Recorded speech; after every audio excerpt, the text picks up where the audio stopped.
망가진 사람의 가치라는 제목으로 하나님 말씀 선포합니다. 우리는 지난 시간에 폭풍을 뚫고 이제 그 죽음의 위기를 건너서 통과해내신, 그리고 바람과 바다를 잔잔케 하신 예수님의 기적을 살펴봤는데요. 그 죽음의 파고를 뚫고 도착한 지역이 오늘 본문의 거라사 또 가다라 지방입니다. 오늘 본문을 보면 알겠지만 예수님은 어떠한 목적을 가지고 가다라의 지방에 가신 것을 우리가 보게 되는데요.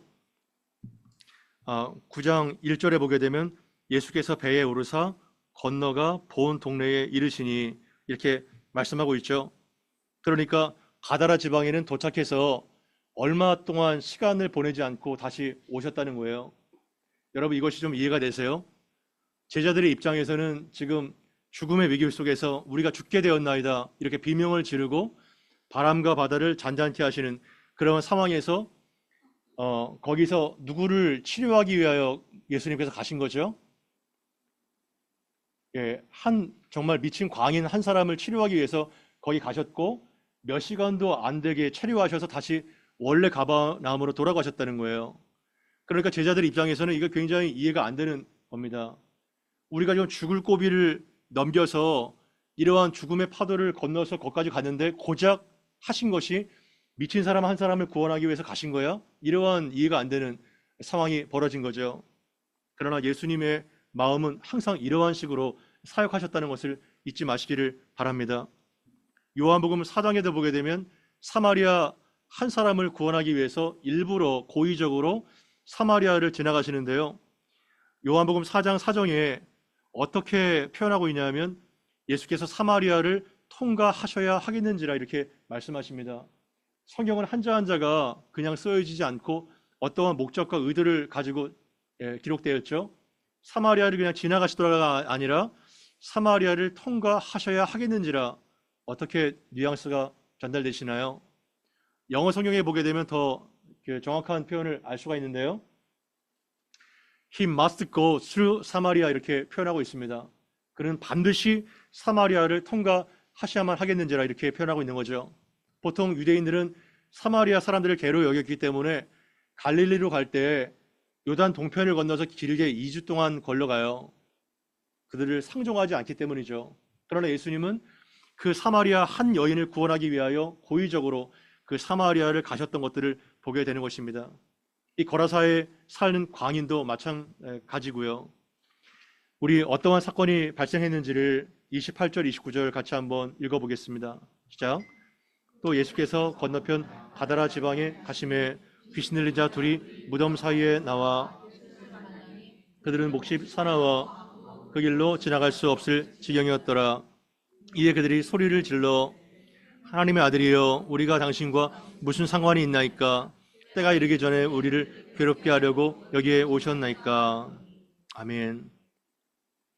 이 귀신 들린 사람을 고친 사건은 공관복음 전체에 기록이 돼 있어요. 마태, 마가, 누가. 굉장히 중요한 사건이라는 것을 우리가 알 수 있겠죠. 그런데 마태는 여기에 두 사람을 얘기하고 있거든요. 좀 이상하지 않나요? 마가와 누가는 한 광인으로 소개를 하고 있습니다. 마태는 그 의도가 유대인을 향해서 기록이 되어 있기 때문에 유대인들은 거의 두 사람의 증인을 필수적으로 요구하지 않습니까? 증언의 확실성을 위해서 두 증인을 얘기하고 있지 원래 한 사람이라는 것을 우리가 알 수 있겠죠. 그런데 예수께서 건너편 가다라 지방에 고의적으로 가셨다는 것을 우리가 알 수 있는 거죠. 사마리아 여인처럼 말입니다. 그러니까 예수님의 마음과 시선이 지금 어디를 향하고 있다는 것을 알 수 있어요. 그 미친 한 광인을 구원하기 위하여 가셨다는 것을 알 수 있겠죠. 그러니까 이것이 제자들의 핵심이라는 것 우리가 알게 되죠. 한 사람을 살리기 위한 예수님의 행동이고 시선이라는 것입니다. 이거를 보면서 저는 한 찬양이 생각이 났는데요. 이 찬양 아실 겁니다. 아버지 당신의 마음이 있는 곳에 나의 마음이 있기를 원해요. 아버지 당신의 눈물이 고인 곳에 나의 눈물이 고이길 원해요. 그 다음이 주목되는데요. 아버지 당신이 바라보는 영혼에게 나의 두 눈이 향하길 원해요. 아멘. 예, 이것이 얼마나 이 아버지의 마음과 시선과 인간의 마음과 시선이 얼마나 땅끝 차이가 있나요? 아버지 당신의 마음이 있는 곳에 나의 마음도 거기에 있기를 원합니다. 아버지 당신의 눈물이 고인 곳에 당신의 나의 눈물도 고이기를 원하고 당신이 바라보는 그 영혼에게 나의 두 눈도 고정되기를 원합니다. 이것이 우리 은혜가 공동체 전체의 기도 제목이 되기를 바라는 것입니다. 제자들은 너무나도 이해가 안 됐을 거예요. 얼마나 황당한가. 우리가 다 지금 죽을 지경이 되었는데 그 폭풍을 뚫고 겨우 이 미친 한 사람을 구원하기 위해 가셨단 말이야. 이것이 바로 잃어버린 영혼 한 사람을 찾기 위한 예수님의 행동이었던 것입니다. 여기에 제자들의 핵심이 있는 것입니다. 그런데 그 거라사 지방에, 이 거라사 지방은 마태복음에는 가다라 지방으로 돼 있는데요. 거의 비슷한 지역이에요. 갈릴리 호수 남동쪽 한 10km 정도 떨어진 그쪽 지역인데요. 주로 이방인들이 거주하는 지역이었습니다. 유대인들이 부정하게 여겼던 돼지를 쳤기 때문에 그 지역이 상당히 부정한 지역이었죠. 그런데 도착하시자마자 귀신 들린 자 둘이 무덤 사이에서 나와서 예수를 만나는데요. 그들의 상태가 어떠한 상태인가요? 몹시 사나워 아무도 그 길로 지나갈 수 없을 지경이었더라. 아무도 그 사람들을 건들 수가 없는 것입니다. 너무나 사납고 폭력적이었기 때문에 너무 무서웠던 것이죠. 그런데 이것을 마가복음 5장 3절에서 5절 병행 구절을 보게 되면 마가는 굉장히 좀 자세하게 설명을 해놓고 있는데요. 마가복음 5장 3절에서 5절까지를 같이 한번 읽어보겠습니다. 시작. 그 사람은 무덤 사이에 거처하는데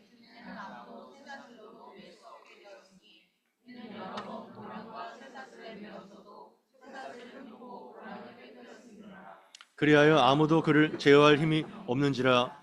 밤낮 무덤 사이에서나 산에서나 늘 소리를 지르며 돌로 자기의 몸을 해치고 있었더라. 아멘.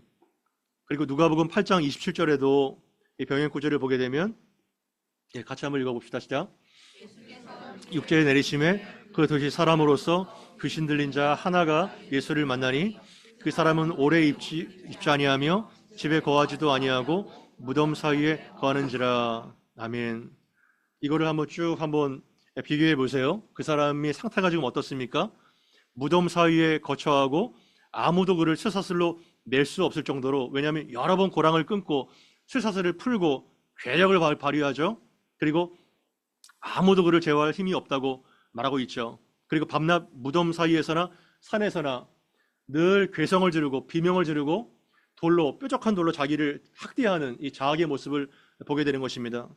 그리고 누가복음에 보니까 오랫동안 옷을 입지 않았죠. 그리고 무덤 사이에서 거하는 비참한 모습을 보게 됩니다.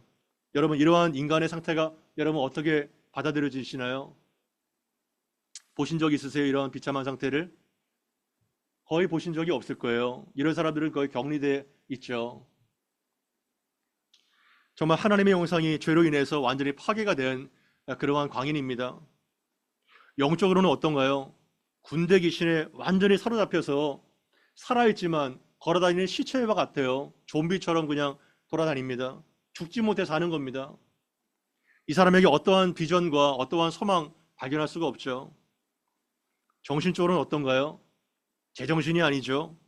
자기를 학대하고 불안해하고 분노 조절 장애로 막 소리를 지릅니다. 사나워가지고 그 곁에 지나갈 사람이 없어요. 그리고 돌로 자기를 학대하는, 자해하는 이러한 모습을 보게 되죠. 육체적으로는 어떤가요? 옷을 입지 않고 수치심을 모르고 자기를 완전히 포기한 이러한 사람인 것입니다. 사회적으로는 어떤가요? 고립되어서 소외가 되고 다른 모든 사람에게 끼지 못하고 혼자 무덤에, 그 더러운 영이 거하는 무덤 사이에 기거하는 너무나도 불쌍한, 너무나도 정말 안타까운 한 인간을 보게 되는 것입니다. 소망이 없죠. 사태가 얼마나 심각한지, 죄가 꿰뚫어 놓은 한 영혼의 비참함을 이 사람을 통해서 알 수가 있는 것입니다. 그러나 이 망가진 사람도, 이 소망이 없는 사람도 주님의 손에 붙들릴 때는 어떻게 변화될 수 있나요? 가망이 있는 거죠. 회복이 되는 거죠. 29절에 보게 되면 놀라운 증언을 하고 있는데요. 이 광인이 소리를 지르면서 어떠한 신앙 고백을 하고 있나요? 하나님의 아들이여. 이 대단한 신앙 고백 아닌가요? 첫 마디가 하나님의 아들이여 이렇게 얘기를 하고 있는 것입니다. 그런데 이것이 풍랑을 잔잔케 한 이후에 제자들의 이 의문과 너무나도 대조되지 않나요? 풍랑을 잔잔하게 하였을 때 제자들이 깜짝 놀라면서 어떻게 말했나요? 예수님께 저 사람이 과연 누구이기에 바람과 파도도 잔잔하는가 이렇게 얘기하죠. 제자들은 아직 예수님의 정체를 알고 있었나요? 몰랐나요? 정확하게 몰랐습니다. 저 사람이 과연 누구기에 바람과 바다도 잔잔하는 거, 창조주 하나님이 거기에 누워 계신 것을 알지 못한 거죠. 그러나 이 귀신은 정말 영을 알아본다고 귀신이 귀신같이 예수님의 정체를 알아보는 거예요. 예, 하나님의 아들로 바로 고백하고 있는 것입니다. 그런데 그 다음에 나오는 얘기가 너무나도 좀 다른 상반된 내용인데요. 하나님의 아들이여 이렇게 고백해 놓고서 우리가 당신과 무슨 상관이 있나이까? 때가 이르기 전에 우리를 괴롭게 하려고 여기 오셨나이까? 이렇게 묻는 겁니다. 몸과 이 머리가 따로 놀지 않나요? 따로 놀고 있습니다. 여러분들이 만약에 하나님의 아들 예수여 이렇게 고백을 했다면 그 뒤에 어떠한 언행이 따라와야 되나요? 이 사람이 진정으로 거듭난 사람이라면 하나님의 아들 예수여 나는 당신을 의지합니다. 당신밖에 나의 소망이 없습니다. 그러한 신앙의 고백과 사랑의 고백과 경배가 따라와야 되지 않나요? 그러나 하나님의 아들이여 라고 신앙 고백은 입술로 잘 했는데 나와 당신이 과연 무슨 상관이 있습니까? 나를 괴롭게 하려고 여기 왔죠? 이렇게 얘기를 하고 있는 것입니다. 왜냐하면 귀신에 완전히 사로잡혀서 이 사람은 전혀 사실 거듭나지 않고 귀신에 사로잡혀 있는 불쌍한 사람인 거죠. 그러나 한 가지 질문드립니다. 귀신 수준의 사람도 정확한 신앙 고백을 할 수 있어요. 믿나요? 하나님의 아들이라고 귀신들도 믿고 떠느니라 야고보에서 말하지 않습니까? 그런데 우리도 하나님의 아들을 경배하고 신앙 고백을 하죠. 어떠한 차이가 있을까요? 그들의 신앙 고백과 우리의 신앙 고백 과연 어떠한 차이가 있을까요? 입술만의 신앙 고백이라면 그것은 종교인, 아직 거듭나지 않은 사람이죠. 그러나 예수가 나의 죄를 대속하기 위하여 보내주신 하나님의 아들이며 메시아며 나의 모든 추악한 죄가 그 아들의 피로 사함받았다는 것을 정말 믿는다면 우리는 그분 앞에 경배하고 복속되고 내가 당신의 소유라고 고백하지 않을 수 없습니다. 변화되지 않을 수 없습니다. 아멘. 그래서 그분을 사랑하고 그분을 경배하고 그분을 증거하는 이러한 믿음의 삶을 살게 되죠. 신앙의 고백과 삶이 따로 논다면 그건 정상적인 신앙인이 아닌 것입니다. 그럼에도 불구하고 얼마나 세대가 변질됐고 타락됐는지 우리도 이러한 사람처럼 나는 당신과 아무 상관이 없다고 나를 터치하지 말라고 이렇게 얘기하는 이러한 태도는 우리한테 거의 없는지 한번 돌아봐야 될 것입니다. 여기까지는 예수님 허용합니다. 제가 주일날 교회 한번 나가주는 것은 제가 허용합니다. 그러나 그 이상은 노터치 예수님 노터치 이렇게 하는 사람이 너무나 많다는 거예요. 주일날 한번 교회 오고 심지어 어쩌다가 정말 한번 수요예배 한번 가지고 새벽 예배 한번 가지고 거기까지가 제 바운더리입니다. 하나님. 그러나 나머지 나의 비즈니스, 나의 자녀 교육, 나의 여가 생활, 나의 어떠한 생활 그거는 노터치, 나를 상관하지 마세요. 이렇게 우리는 심지어 생활하고 있지 않나요? 만약에 우리의 생활이 그렇다라면 귀순 수준의 신앙생활과 별반 다를 것이 없다는 거예요. 여기 보세요. 당신과 내가 무슨 상관이 있습니까? 나는 당신과 아무 상관이 없습니다. 그리고 나를 해하려고 나를 괴롭게 하려고 당신 왔죠? 여러분 종교가 신앙이 나의 시간을 빼앗고 나의 소유를 빼앗고 나의 삶을 완전히 망치는, 그리고 무미건조하게 만드는, 이렇게 생각하는 사람이 얼마나 많은지 몰라요. 이거 심각한 질환입니다. 벌써 광인인 거예요. 어디에 애딕트 된 거예요. 종류가 다를 뿐이죠. 내 삶에 더 이상 개입하지 마세요, 하나님. 내 바운더리를 침범하지 마세요. 노터치. 이러한 사람이 얼마나 많습니까? 그러나 우리가 진정으로 예수님을 나의 로드, 나의 세이비어 이렇게 고백한다면 우리의 모든 전인격이 누구의 거예요? 예수님 거예요. 예수님께서 원하시는 대로 나를 사용하시도록 드리는 것이 가장 아름다운 신앙인이고, 나를 그분께 드리면 드릴수록 내 삶은 가장 아름답게 변화되는 것입니다. 아멘. 여러분 오해하지 마세요. 나의 삶을 드릴수록 나는 점점 아름답고 점점 능력 있고 생명력 있게 변화되는 것이지, 하나님을 오해하지 마세요. 하나님을. 그런데 오늘 본문에는 나와 있지 않지만 이러한 대화가 오가면서 마가복음 5장 9절에 보니까 예수님은 이 광인에게 갑자기 내 이름이 무엇이냐 묻고 계세요. 한번 읽어보시죠. 시작. 이에 물으시되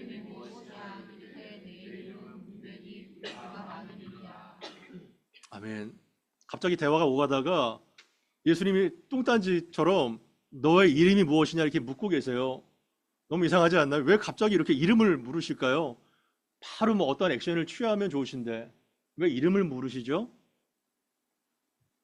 여러분 이름을 묻는다는 것은 무엇을 뜻할까요? 한번 상상해 봅시다. 이 미친 광인에게 사실 이름이라도 있었을까요? 여러분 우리나라에 조선시대 때 거의 대부분의 사람이 이름이 없었어요. 지금부터 150년 전만 해도 뭐 개똥이 엄마, 뭐 파주댁 이렇게 불렀지 사실 이름이 없었습니다. 이 당시에는 말할 것도 없겠죠. 사람이 아니잖아요. 짐승보다 못한 광인이잖아요. 근데 예수님이 너의 이름이 무엇이냐 이렇게 물었을 때는 이름을 정말 알고 싶어서 물었을까요? 아담아 내가 어디 있느냐 이렇게 물었을 때 아담이 정말 어디 있어서 몰라서 전능하신 하나님, 전지하신 하나님이 물으셨을까요? 아니에요. 네가 원래 있었던 자리를 너는 이탈했다는 겁니다. 이름은 그 사람의 정체성과 아이덴티티를 말해요. 너의 정체성을 완전히 상실해버렸다는 겁니다. 지금은 네가 아니라는 거예요. 어디에 미쳐 있다는 겁니다. 어디에. 마귀에게 사로잡혀서 너의 원래 하나님의 형상을 완전히 깨트려버리고 상실해버렸다는 겁니다. 그래서 이름이 중요한 거예요. 이름은 그 사람의 정체성과 그 사람의 모든 것들을 다 말하는 거예요. 여호와 이름이 많죠. 그죠? 여호와 니시, 여호와 라파, 그죠? 야훼. 그 이름은 그 이름 스스로 있는 자를 뜻하는 거예요. 그 이름은 여러분들의 모든 것입니다. 근데 그 사람은 이름을 상실했어요. 뿐만 아니라 모든 사람들이 그 사람을 미친 사람으로 취급했는데 사람 같지도 않아서 무덤 사이에 거주했는데 예수님은 너의 이름이 뭐니? 이름을 친절하게 물으세요. 그것은 나는 너를 한 미친 사람으로 취급하는 것이 아니라 사랑을 받아야 되는, 사랑을 받을 만한 인격으로 취급해, 이거를 말하는 겁니다. 너는 인격이라는 거예요. 너는 미친놈이 아니라. 여러분들은 누구인가요? 여러분들의 이름은 무엇인가요? 예수님이 여러분들에게 너의 이름이 뭐니? 물으시면 어떻게 대답하실래요? 이상하게 이 사람은요, 이름이 뭐니 물을 때, 제 이름은 뭐 누구누구입니다 이렇게 말하지 않고 제 이름은 군대입니다 이렇게 대답해요. 군대. 영어 성경에 보니까 My name is Legion 이렇게 돼 있거든요. 레지온. 레지온은 로마 군단의 연대급 병력인 거예요. 한 4,000명에서 6,000명 되는 우리나라 연대급 병력인데 엄청난 수천 마리의 귀신이 그 한 영혼에게 들어가 있는 거예요. 그러니까 괴력을 발휘하죠. 몇 사람이 달라붙어도 이길 수가 없습니다. 그 정체성을 아는 것부터 거기에서부터 모든 엉클어진 심타래가 풀어지는 거예요. 내가 누구지? 아는 것부터 하나씩 하나씩 회복이 되는 겁니다. 아멘. 저는 여러분들이 누군가, 여러분들이 어떠한 상태에서 구원받았는가 이거를 정확하게 알기를 바랍니다. 칼빈은 하나님을 알아야 나를 알 수 있고 내가 어떠한 자인지를 알아야 하나님을 제대로 알 수 있다 말씀했어요. 하나님을 모를 때 나라는 존재를 절대 알 수가 없어요. 그래야 나의 존재를 알 수가 있는 겁니다. 이 본문을 연구하면서 찬양이 생각났어요. 오늘 자꾸 찬양이 이렇게 떠오르네요. He knows my name, 이 찬양 아시죠? 나를 지으신 주님. 그 찬양 제가 참 너무 좋아하는 찬양인데요. 나를 지으신 주님, 내 안에 계셔. 처음부터 내 삶은 그의 손에 있었죠. 내 이름 아시죠. 내 모든 생각도, 내 흐르는 눈물 그가 닦아 주셨죠. 아멘. 참 너무 좋아요. 특히 이제 영어로 부르면 더 마음이 와닿는데요. 나를 지으신 주님이 그 첫 마디 영어가 뭐냐면 I have a maker. 내가 창조주가 있다는 거예요. 나는 그 창조주 메이커에 소속이 된 하나님의 자녀라는 겁니다. 그래서 하나님께서 나의 이름을 불러주시고 나의 모든 생각을 아시고 나의 흐르는 눈물마저 닦아주시는 그 아버지가 나의 전부라는 이 찬양. 그는 내 아버지가 되고 나는 그의 소유가 되고 내가 어딜 가든지 나를 떠나지 않는 이 고백이 여러분들의 고백이 되기를 바랍니다. 그럴 때 여러분들이 얼마나 망가진 삶을 살았건 얼마나 비참한 삶을 살았건 여러분들은 소망이 있는 거예요. 그분의 손 안에서. 그분의 손은 기적과 같은 손입니다. 그분의 손에 붙들리기만 하면 망가진 쓰레기통에서 장미꽃이 필 수 있죠. 왠가요? 그분은 메이커니까요. 여러분들이 만드신 분이니까요. 만든 자가 망가진 것을 고칠 수 있지 않겠나요?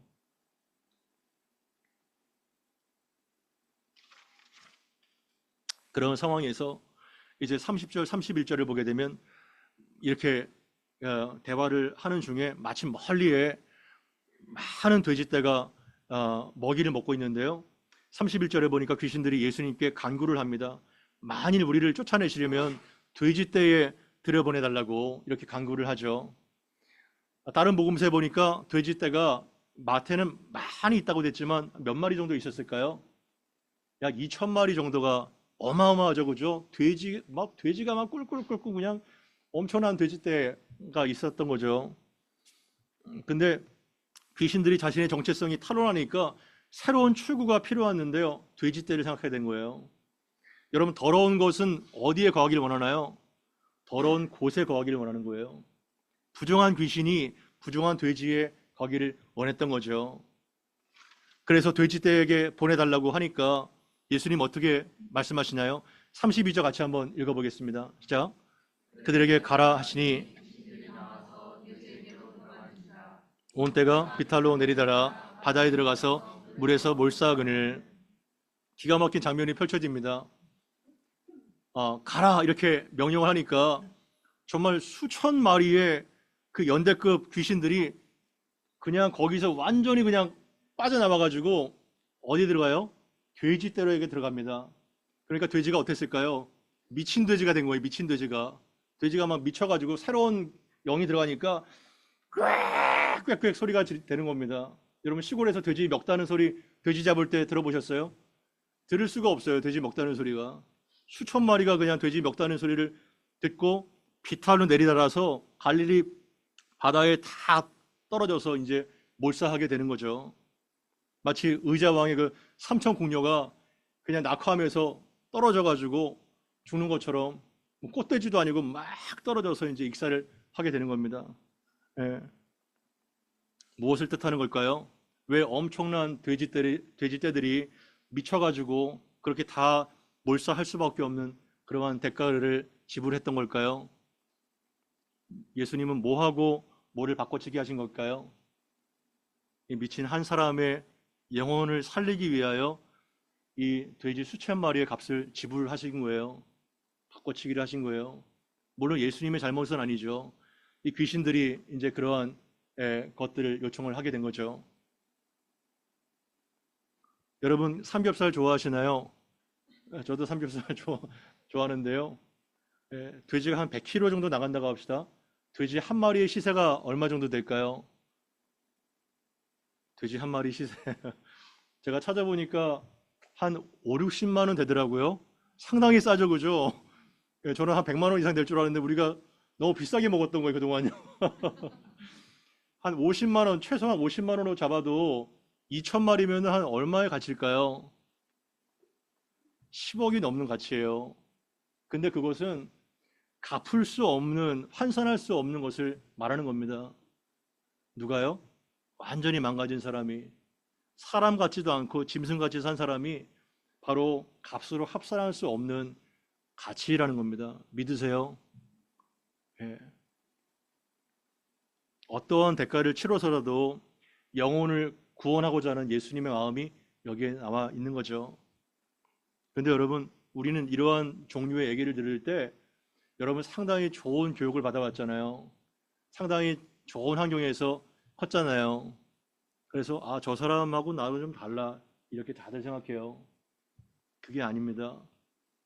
경중은 차이가 있지만 50보 100보지만 하나님을 만나기 전의 사람은요 다 어딘가 미친 사람들이에요. 미친 사람들입니다.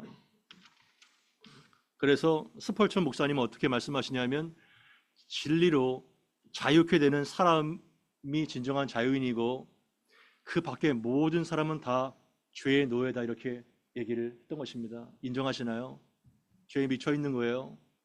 성공에 미쳐 있고 돈에 미쳐 있고 쾌락과 인기와 최면과 알코올과 마약과 그 모든 것에 중독되어 있는 사람이 사실 광인인 것입니다. 우리가 예수를 알기 전에 이런 광인들이 아니었나요? 저도 광인이었죠. 그래서 이 세상에 완전히 미쳐 있는 마약과 도박과 음란과 일 중독과 쇼핑과 관계 중독과 수많은 중독이 얼마나 많아요. 거기에서 제 정신으로 돌이키는 것, 그것이 구원인 것입니다. 그렇다면 여러분들의 몸값 얼마 정도 될 것 같아요? 여러분들의 몸값. 보통 연봉이라든가 샐러리로 그 사람의 가치를 평가하죠. 연봉 몇 억이냐. 손흥민이나 메시 같은 사람은요, 연봉이요, 천정부지입니다. 수천억이에요, 수천억이요. 이게 정말 사람인지 모르겠네요. 하지만 그러한 가치로 영원히 평가되지는 않죠. 여러분들이 정말 예수의 그 피값으로 거듭난 것을 마음으로 믿는 사람이라면 여러분들의 가치는 예수의 피값인 것입니다. 아멘. 예수의 피값인 거예요. 가치를 환산할 수가 없죠. 그래서 여러분들의 가치는 누가 매겨요? 여러분들 가치는 누가 매겨요? 하나님이 매기세요. 여러분들이 아무리 실직하고 아무리 장애인이고 이렇게 정말 사람 구실 못하는 미친 사람이라 할지라도 사람의 가치는 하나님이 매기신다 잊지 마십시오. 사람 세상이 매기는 게 아니에요. 요새는 인권 문제를 능가하는 또 다른 그 권이 나온 것 같아요. 제가 보기에는 개권이 아닌가 생각됩니다. 이 견권과 묘권이 아닌가 생각되네요. 예, 요즘에 많은 가정 개와 고양이를 키우고 계세요. 유기견을 돌보시고 저는 상당히 또 좋게 보고 개인 취향이고 유익한 점이 맞다고 생각됩니다. 그러나 작금의 시대에 너무나도 이 지나친 것이 아닌가 생각이 됩니다. 예전에 제가 서울에서 사역할 때 동물병원을 운영하시는 그 집사님이 있었는데요. 얘기를 들어보니까 와 정말 개팔자가 정말 상팔자구나 싶은 생각이 들었습니다. 그분의 증언에 의하면 강아지를 키우는데요. 뭐 미용은 기본이에요. 강아지에다 쌍꺼풀 수술을 하고요. 그리고 성형 수술까지 하고요. 저희가 감히 받지 못하는 건강 검진을 매년마다 받고 강아지 디스크 수술하는데 얼마 드는지 아세요? 강아지 디스크 수술 3,400만 원이 기본이라는 겁니다. 그리고 저희 아는 권사님이 정말 이게 애지중지 키운 강아지를 이렇게 정말 이게 병이 걸려 수술을 했는데요. 수술 비용이 500만 원 이상이 됐는데 그 다음날 바로 죽어버렸어요. 참 안타깝더라고요. 아, 그리고 우리가 감히 할 수 없는 CT나 MRI까지 찍고요. 심지어 죽으면 어떻게 되는지 아세요? 장례, 수목장, 납골당까지 납골당 이러다가 이제 목사가 이제 걔 입관 예배하고 발인 예배까지 드려야 되나지 모르겠네요. 예, 이러한 이제 이상한 풍조가 된 거죠. 장례를 마치고 서울역이나 용산역에 왔을 때 여러 노숙자들을 봤어요. 그리고 용산 또 노숙자들 음식 나누는 것도 또 해놨는데요. 냄새가 얼마나 나는지. 그리고 라면 박스 하나 이제 피고 자는 거예요. 그러면 거기에 이제 이렇게 그 지하철에 참이슬이 많이 내렸더라고요. 왜냐하면 참이슬병이 돌아다니고, 그러면은 참 이게 뽀사시하게 키운 애완경보다 정말 못하다, 이런 생각을 많이 하게 됐어요. 여러분들 실제로 어때요? 객관이 더 난 거예요? 인권이 난 거예요? 물론 우리는 문화 명령을 지키는 사람이고 동물을 잘 존중하고 케어해야 되죠. 거기에는 이견이 없습니다. 그러나 동물에는 영혼이 있나요? 없나요? 동물은 영혼이 없어요. 아무리 귀엽고 아무리 정말 정을 쏟아도 개는 영혼이 없고 개는 그냥 개입니다. 돼지는 그냥 돼지일 뿐이에요. 예수님은 이 땅에 사람을 구원하기 위해서 대속의 피를 지었다는 것을 잊지 마십시오. 여러분 따라해 봅시다. 신앙은 신학적이어야 된다. 아멘. 동의하세요? 신앙은 신학적이어야 된다는 거예요. 우리가 뭐 신학자가 된다는 말이 아니라 하나님이 어떠한 분이신가, 인간에 대한 정확한 인식과 인간론, 그리스도에 대한 정확한 인식의 기독론이 없을 때 우리는 정말 중구난방인 거예요. 자기 소견에 오른 대로 사는 거예요. 나에게 기쁨을 주고 나에게 행복을 주는 모든 것이 다 질서가 엉클어지게 된 겁니다. 그러나 인간은 하나님의 형상과 모양을 따라서 하나님을 경배하고 예배하고 모든 피조 세계를 다스리는 이러한 대리자로, 하나님의 대리자로 창조가 됐다는 것을 잊지 마십시오. 그래서 아무리 인간 쓰레기 같고 정신이 병들고 인간 같지 않은 짐승이라도 하나님의 눈에는 그가 구원이 필요한 영혼이라는 것을 우리가 잊어서는 안 될 것입니다. 성경이 기준인 거예요. 특히 우리는 악성 자본주의 사회에서 여러분들은 사람을 평가할 때 어떤 잣대로 평가하세요? 실제로 솔직하게 거의 교회를 다녀도 별반 차이가 없을 겁니다. 저 사람은 얼마, 저 사람은 직위가 얼마, 저 사람은 어떠한 상황 속에서, 저 사람은 어떤 학교를 나왔고, 저 사람 능력이 어떻게 되고.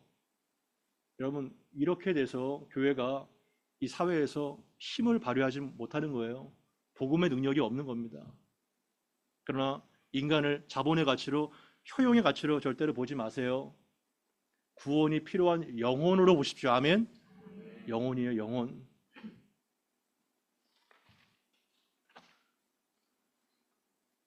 제가요 지난주에 연구주간이기도 하고 또 25주년 은혼식이에요.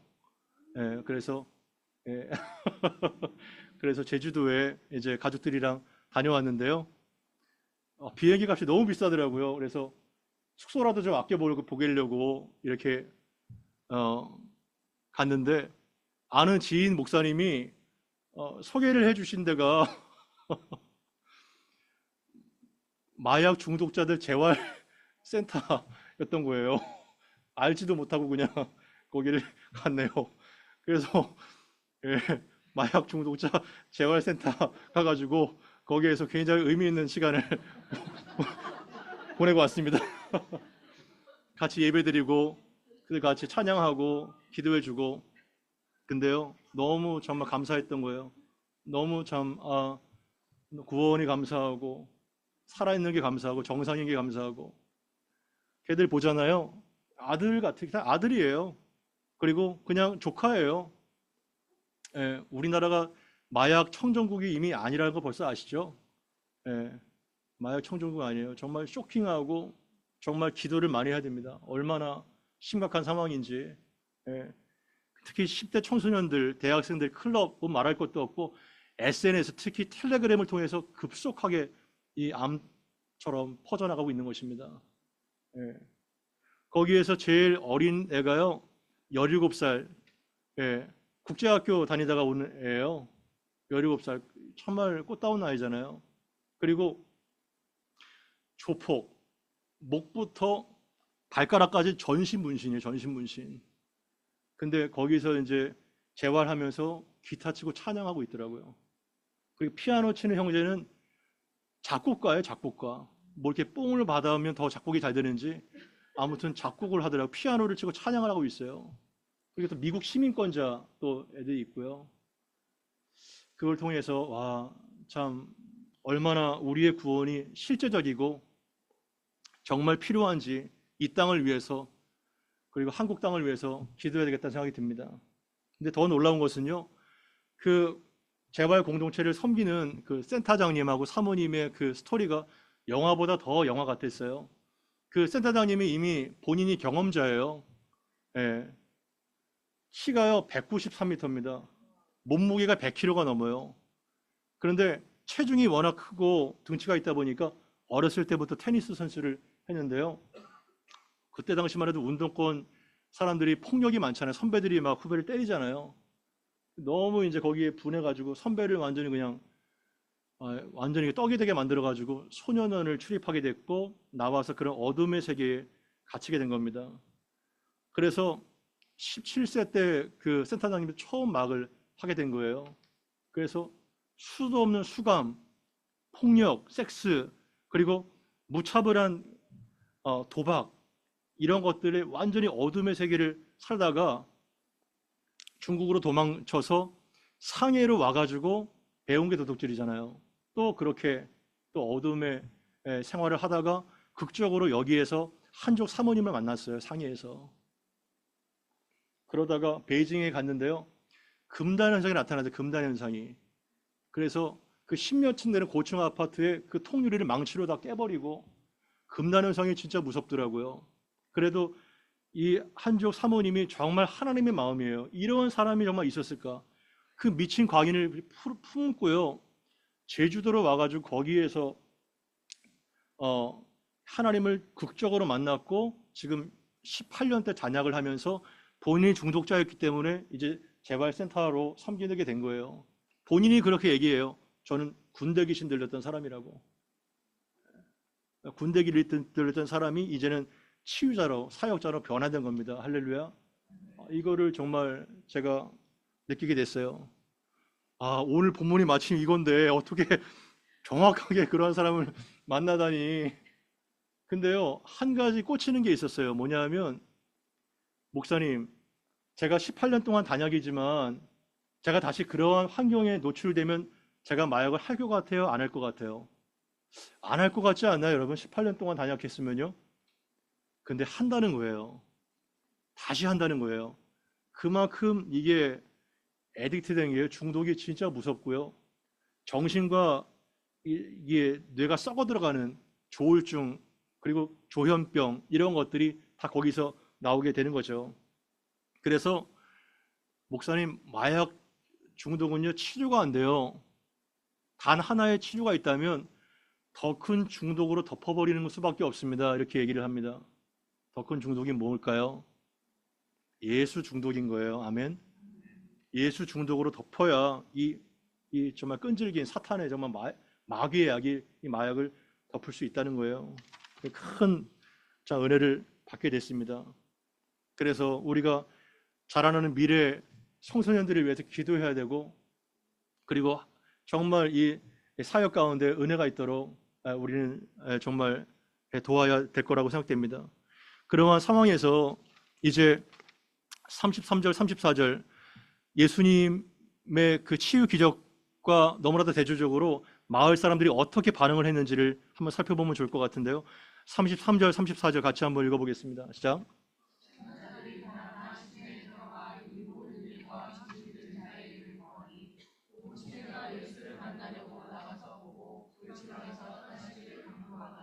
아멘. 너무 이상하지 않나요? 이제 이 광경을 보고 이 엄청난 기적을 보고 시던자들이 마을에 들어가 어떠한 일이 벌어졌는지 다 얘기할 거 아니에요. 그러면 돌아와서 그 사람이 회복됐고 그 사람이 얼마나 온전하게 됐고 이러한 것들을 전했을 때 온 시내 마을 사람들이 와서 예수님을 만나서 그 스토리를 듣고 변화되었더라. 이렇게 스토리가 진행될 것 같은데 어떻게 되나요?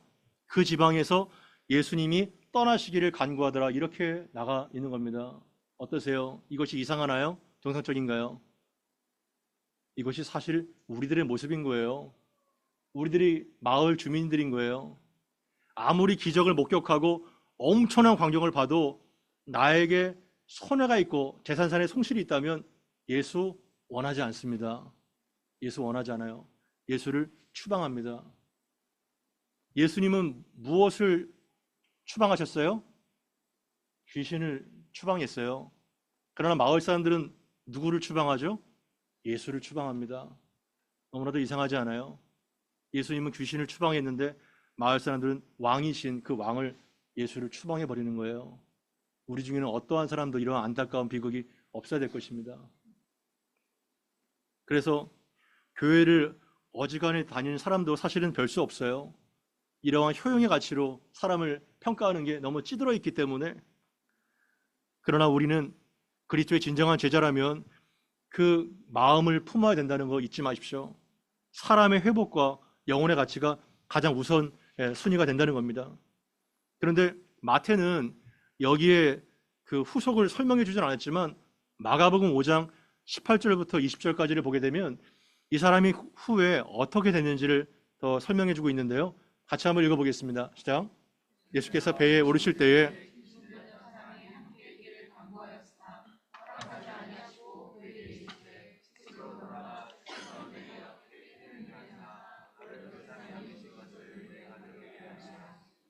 그가 가서 예수께서 자기에게 어떻게 큰 일을 행하셨는지를 데가볼리에 전파하니 모든 사람이 놀랍게 여기더라. 아멘. 예수님께서 그러한 온전한 치유를 하시고 배에 오르셔서 다시 가버나움으로 가시려고 할 때 귀신 들렸던 사람도 함께 있기를 간구합니다. 저도 같이 가고 싶습니다. 예수님 보내달라고 했을 때 함께 있기를, 이것이 제자를 부른 이유인 겁니다. 예수의 제자가 되고 싶었던 거예요. 그런데 예수님은 허락하지 않고 너의 사명은 따로 있다 하면서 집으로 돌아가 주께서 너에게 어떻게 큰 일을 행하사 너를 불쌍하게 여기신 것을 내 가족에게 알리라 이렇게 말씀하시자 그가 자기에게 어떻게 큰 일을 행하셨는지를 데가볼리 전역에 전파하며 모든 사람이 놀랍게 여겼던 역사가 나타났습니다. 아멘. 여러분, 데가볼리는 이방 지역으로 분류가 되는데요. 이방 지역 최초의 선교사가 누가 됐을까요? 이방 지역 최초의 선교사, 데가볼리 지역에 이 미친 광인이 된 겁니다. 너무나도 놀랍지 않아요? 여러분, 선교가 무엇일까요? 선교는 우리들이 생각하기에는 어떠한 타문화 훈련을 받고 그 지역의 언어를 잘 준비해서 인격이 있고 그리고 정말 재정이 준비가 됐고 이러한 훈련을 받아서 파송되는 거, 물론 그것이 필요하죠. 그거를 부정하는 것은 아닙니다. 그러나 선교할 때, 복음을 증거할 때 가장 첫 번째 요인이 무엇일까요? 가장 중요한 가치, 그것은 예수의 영이 나에게 확 들어와서 분명한 중생의 분기점이 있는 사람, BC와 AD가 확실한 사람, 그 사람이 선교사입니다. 아멘. 저의 가치는 그래요. 선교사 중에서 굉장히 어려운 지역에서 사역하시는 분이 계세요. 굉장히 참 귀한 분들이 많이 계십니다. 무슬림이라든가 또는 티벳이라든가 또는 공산권이라든가 북한이라든가 굉장히 접근하기 어려운 지역입니다. 그런데요, 그 지역만 보고 후원을 했다가는 여러분 큰 코 다칩니다. 사람은 기만적인 존재예요. 아, 나는 티벳에서 사역합니다. 나는 정말 99%가 무슬림 지역에서 활동합니다. 사람들은 그것만 믿고 후원을 해요. 하지만 제가 보기에는 그거는 바르지 않습니다. 엄청난 빈익빈 부익부가 선교사 세계에 존재해요. 이 본문에 근거할 때 선교는 예수가 나에게 들어와서 완전히 나는 그분에 복속된 사람이다. 그 미친 완전히 쓰레기 같은 과거와 그리고 변화되고 성장하고 완전히 헌신된 이 사람이 완전히 BC와 AD가 극명하게 나타난 자, 회심의 분명한 표가 나타난 자, 그 사람이 선교를 해야 된다고 저는 생각합니다. 동의하시나요? 그 사람은요, 도시에서 사역해도, 그 사람은 편안하게 보이는 데서 사역해도, 지구상 어디에 던져놔도 그 사람은 그 있는 곳에서 열매를 맺습니다. 왠지 아세요? 그 안에는 생명이 있기 때문에, 그 안에는 목에 칼이 들어와도 나는 예수의 사명자라는 것을 알기 때문에. 그래서 데가볼릭 이방 지역의 최초의 선교사가 누가 된지 아세요? 미친 사람이에요. 그리고 요한복음 4장에 사마리아 지역의 최초의 선교사가 누가 된지 아세요? 800년 동안 분단이 있었는데 그 소망이 없는 6번이나 남편을 가르친 그 여자예요. 그 사람이 뭐 선교 훈련을 받았어요, 무슨 언어를 받았어요, 무슨 성경 개론을 들었어요. 아무것도, 아무 전무입니다. 그러나 그들 마음속에 뭐가 있어요? 예수의 분명한 영이 그들 마음에 있는 겁니다. 그게 선교예요. 제가 에베소서 2장 1절부터 5절까지 같이 읽고 마무리하면 좋을 것 같은데요. 같이 한번 읽어보겠습니다. 시작. 그는 허물과 죄로 죽었던 너희를 살리셨도다.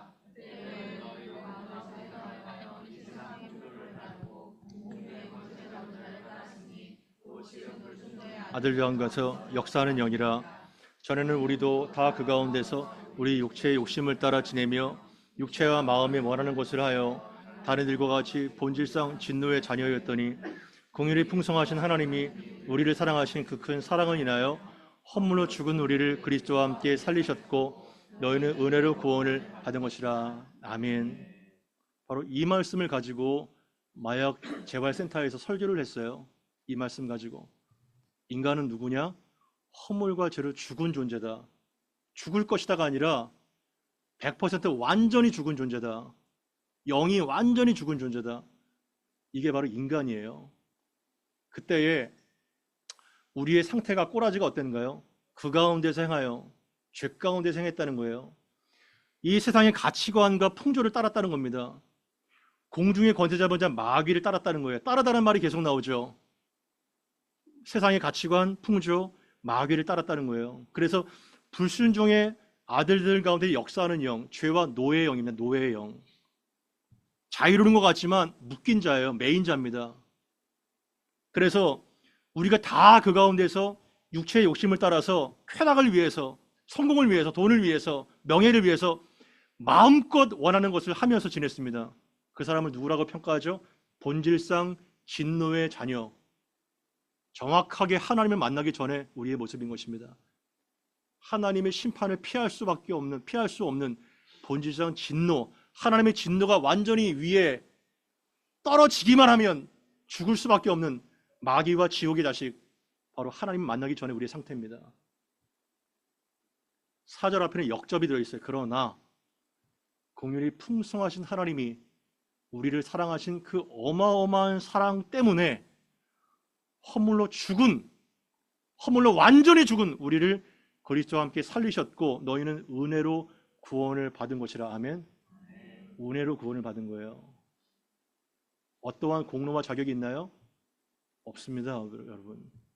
오직 솔라 그라티아, 100% 은혜입니다. 우리가 한 게 있어요? 아무것도 없어요. 영어로 보게 되면 4절에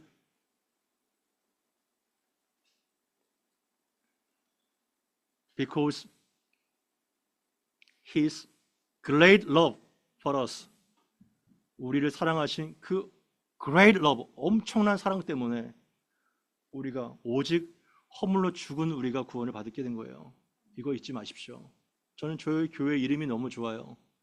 은혜의 교회입니다. 은혜의 교회. 우리의 어떠한 공로, 어떠한 자랑 없습니다. 끝까지 은혜를 외치며 내가 어떠한 비참한 상황에서 구원을 받았는지를 노래하며 미친 광인 한 사람이, 광인이 증인이 되었을 증인, 이걸 잊지 마시길 바랍니다. 광인이 증인이 되는 이 놀라운 복음의 능력, 저는 이것을 기대합니다. 저는요, 저희 교회가 너무 모범적이지 않기를 바랍니다. 너무 모범적이라면 어떠한 착각이 드냐면요, 나는 그 광인이랑 달라, 질적으로. 이렇게 돼요. 이거는 굉장히 무서운 병입니다. 우리가 광인인 거예요. 그리고 이러한 소망 없는 자, 가치 없는 자가 은혜 교회에 많이 와서 저는 변화되기를 바랍니다. 마약 환자들, 음란에 중독된 자들, 그리고 어떠한 세상에 소망이 없는 완전한 정말 어둠의 사람들이 와서 변화되고 예수를 만나고 비전을 발견하고 나갈 때 그게 바로 교회가 아니겠어요? 여러분, 그게 교회가 아니겠어요? 여러분, 정말 마약 중독자들이 다음 주에 한 대여섯 명 앉아 있다면 여러분 어떡할 거예요? 뭐야 이거? 막 그 여름 사역할 때 성경학교 막 우통 벗으니까 다 용문신 전체로 야, 너 저 절대 가지 마. 이렇게 할 가능성이 많아요. 예. 근데요, 그렇게 정말 버려진 사람도 구원이 필요한 사람이라는 것을 우리가 알면 좋겠습니다. 제가 바라는 목회의 방향은 이러한 정말 망가진 사람, 세상에 정말 아무것도 없는 사람이 은혜교회에 와서 은혜를 알고 예수의 생명을 알고 변화되어서 정말 광인에서 증인으로, 그리고 우리가 하나님의 놀라운 일을 선포하는 증인 공동체로 사용되기를 정말 바랍니다. 예, 이것을 같이 기도하면 좋겠습니다. 같이 기도할까요? 우리가 광인이었고 우리가 세상에 소망이 없는 자였는데 오직 하나님의 은혜로 우리를 구원해 주셨습니다. 예, 주께서 우리를 사랑하신 그 놀라운 사랑, 우리가 다시 회복되고 증인 공동체로, 은혜 공동체가 사용될 수 있도록 함께 간절하게 기도하겠습니다.